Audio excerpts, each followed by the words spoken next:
আসসালামু আলাইকুম ওয়া রাহমাতুল্লাহ। আজকের আলোচনার বিষয় সুন্নতের পরিচয়। আজকের আলোচনার বিষয় সুন্নতের আবিধানিক অর্থ নিয়ে আজকে আলোচনা করব ইনশাআল্লাহ। সুন্নত শব্দটি আরবি একবচন, বহুবচনে সুনান। এর আবিধানিক অর্থ পথ, পন্থা, পদ্ধতি, রীতি, নিয়ম ইত্যাদি, চাই তা ভালো হোক অথবা মন্দ হোক। আল্লাহ তাআলা কোরআন মাজিদে এই সুন্নতে শব্দটি ব্যবহার করেছেন। তিনি বলেন, ইউরিদুল্লাহ লিইউবাইয়িনা লাকুম ওয়া ইয়াহদিয়াকুম সুনানাল্লাযিনা মিন ক্বাবলিকুম ওয়া ইয়াতুবু আলাইকুম আল্লাহু আলিমুল হাকিম। এর অর্থ হলো, আল্লাহ ইচ্ছা করেন তোমাদের নিকট বিশদভাবে বিবৃতি করতে, তোমাদের পূর্ববর্তীদের রীতি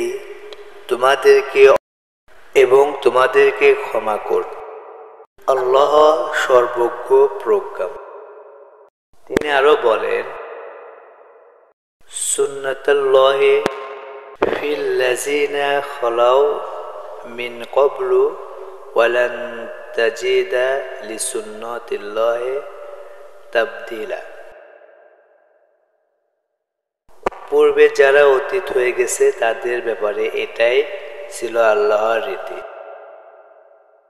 তুমি কখনো আল্লাহর রীতিতে কোনো পরিবর্তন পাবে না। সূরা আহজাব।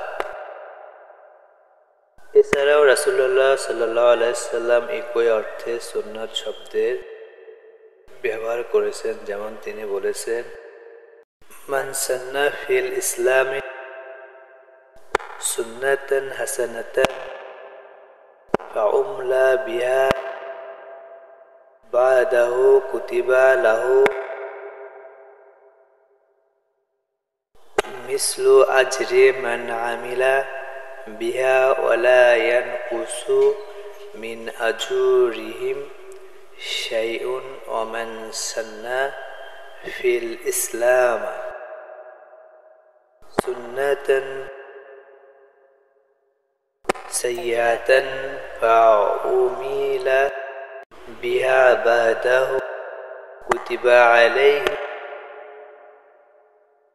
মিসলু বিজরি মান আমিলা বিহা ওয়ালা ইয়ানকুসু মিন আওজারিহিম শাইউন।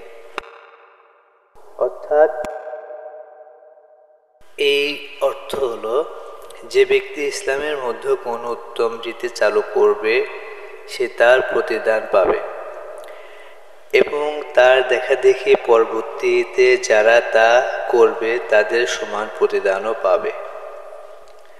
তবে তাদের প্রতিদান থেকে কোনো কিছুই কম হবে না। আর যে ব্যক্তি ইসলামের কোনো মন্দ রীতি চালু করবে সে তার কাজের পাপ ও তার দেখাদেখি পরবর্তীতে যারা তা করবে তাদের সমান পাপের অধিকারী হবে।